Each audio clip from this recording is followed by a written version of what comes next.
Polling day is now within sight, and the media circus, which has been whirling around Nigel Farage, has now rolled up to the Circus Tavern in Essex, where he's got a keynote campaign rally tonight. And as you can see, it's a sellout. This is the Circus Tavern, which has been host to the World Darts Championships. Jim Davidson has topped the bill here. It's also home to a lap dancing club.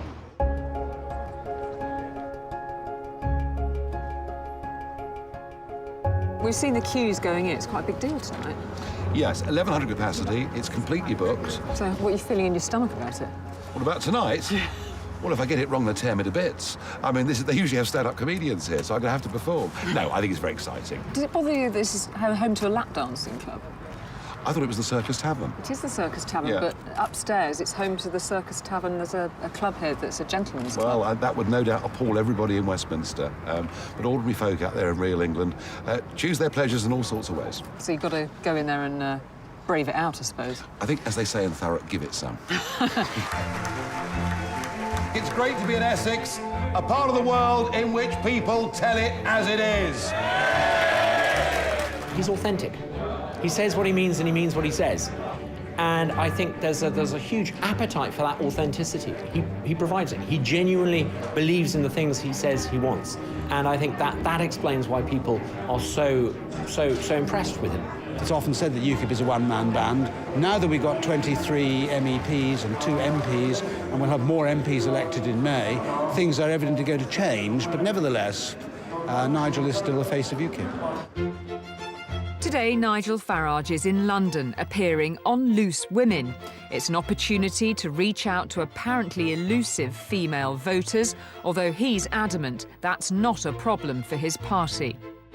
The whole media campaign is to make out that every UKIP supporter is an 85-year-old male. You know, I mean, that's what's been done to us. So some very negative things have been said about women's attitudes towards UKIP, etc., etc., etc. But then, to be honest with you, to go on a show like this, I think it's quite a good opportunity. But they're going to be quite tough, this lot. Farage is nothing if not game for a laugh, but he knows how to milk this appearance for all it's worth. I've done some pretty odd things in this job, but I've got to tell you, boys, this is getting quite close to the top. I haven't done a show yet. No, I know. They've got a sign on the wall here saying, appearing on Loose Women. We kindly ask you to tweet it. Remember to mention at Loose Women.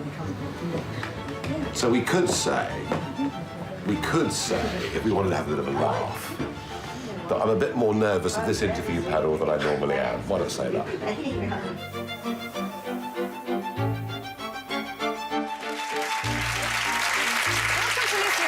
Dimbleby, Paxman, I can live with all of that, but I feel here, you know, I'm in the lion's den. Yeah. Welcome. Thank you. Welcome. Hungry. Oh, no, please. Have some mercy. Can you tell me why you have been voted the most hated man in Britain? That's probably quite a compliment, isn't it? Is it? We're taking on the political establishment, we're taking on the political class, and we're saying we're different. Nigel Farage, everyone. Thank you. His frank and mischievous persona has doubtless been a factor in propelling UKIP into contention in this election, consistently polling above the Lib Dems nationally. A lot of politicians are afraid to stick their neck out on issues like immigration. They're very worried about being accused of being racist. Nigel Farage is willing to stand up and say things that a lot of people are privately thinking, but they don't hear politicians using those words. But it's not just those concerned about immigration and the EU who've responded to his call. He's also struck a chord with many who feel they've been neglected and left behind by the mainstream political parties. There are people who are left out, either economically, poor jobs, poor security, too much red tape strangling their small business, or people who feel culturally marginalised because it wasn't the country they grew up in. Now, I don't have to agree with that, to acknowledge that these are real feelings from real people, and they should be listened to. And that's what UKIP's great claim is: we listen to you, the other politicians don't. It's with voters outside of the big cities where UKIP seems to resonate most, in particular the coastal towns of Kent and Essex. They won 2 famous by-elections in this patch, giving them a vital toehold in Parliament, and are now eyeing several more. I met Nigel Farage on Deal Seafront, on the very day the TV regulator granted UKIP major party status in England and Wales. Personally, it must be a big moment, as well as a sort of party thought. I mean, how do you sort of feel about it? I've been told by everybody that, you know, what we stand for somehow isn't really quite respectable. And all right, lads, how are we doing? Got some votes up there. Yeah, you know, I've been told personally that, you know, I've said things and done things that aren't legitimate, aren't acceptable in politics. Will never work, you know, we're a one-man band, a one-trick pony. We've had all of that. And I think, you know, in a sense, and it's taken a long time, but in a sense, I think we've made it. Farage himself grew up in Kent, but is pretty reluctant to talk about his home and family life. Intriguingly, one of the brashest and boldest figures in British political life is also the most private. Tell me about the childhood memories of being down here. I mean, your dad left when you were 5. I mean, had a pretty serious problem with drink, didn't he? Well, these things happen. He got over it and made a success of his life. So, you know, we had some problems when I was a kid, but not that bad. You talk about the birth of your son being one of those sort of phenomenal experiences in your life. I mean, what's your memory of it? I mean, my memory is that I was 21 years old and I had testicular cancer. And one of my thoughts through that period was, well, perhaps I won't be able to have children. Then having children, first child was a very big moment. I was very emotional about it. And I've been very lucky. I've got 2 boys, 2 girls. They're fit and healthy. You're not going to see their pictures because I'm keeping them out of the public view, but they're all doing well in life, and I'm pleased about that. Is it hard on them, this period in your life, do you think, the profile that you've got? I think it is, because I think for any child with a well-known father, life can be difficult. But with a surname like ours, and as rare as ours, it's particularly hard, yeah. What sort of kid were you?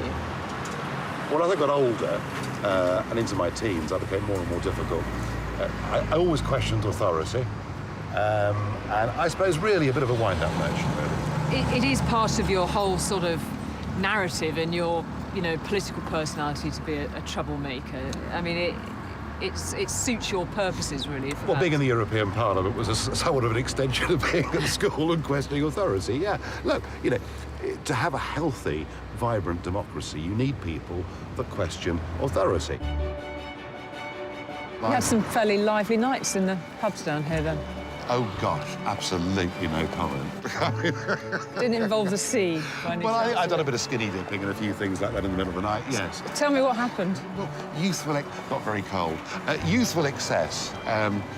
It does need some parameters and some boundaries. I probably had fewer than most. It was his in-your-face challenges to authority that took Farage to a mass audience when his confrontations with EU President Herman Van Rompuy became an internet sensation. You have the charisma of a damp rag and the appearance of a low-grade bank clerk. The question that I want to ask, that we're all going to ask, is who are you? I'd never heard of you. Nobody in Europe had ever heard of you. I would like to ask you, President, who voted for you? Is this European democracy? If he started off hating the EU before he became an MEP, once he'd actually seen the reality of the place, his hatred would have been massively enhanced. We don't know you, we don't want you, and the sooner you're put out to grass, the better. In his heart, he wants us to be old-fashioned, Anglo-Saxon, self-governed Brits.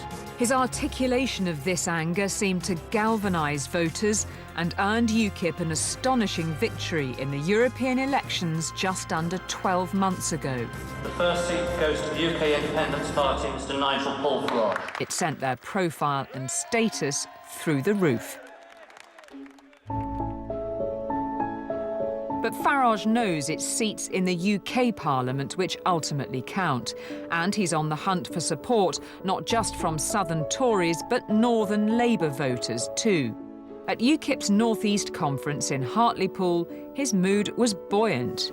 What has happened in many of these northern towns and cities is we have had the one-party state. You know, a couple of years ago, there was nothing here. I mean, we were a tiny little band of people. It's expanded very quickly. We've got to a point where, with the general election coming up, we're fighting all 29 seats in the region. The problem is that the Labour majorities in some of these seats are really, really enormous. We're going to bring democracy back to the north of England. I'm not pretending this is easy. It isn't. But are we in with a shout in seats like Hartlepool? Absolutely. With big majorities to erode, they might not win a lot of seats in the north at this election, but second places across the region would put them in a good position for 2020 and beyond. This is the strategy, and despite looking and sounding like a southern Tory, Farage is making ground with working-class Labour voters here. I think that Nigel is an inspirational leader. We have other leaders, but at the moment he's the one that everyone listens to, and I think he's doing the job that he's there for. You get what you see with him. There's no airs and graces. I mean, the man will talk to you on any subject, any time. No scripts, no nothing.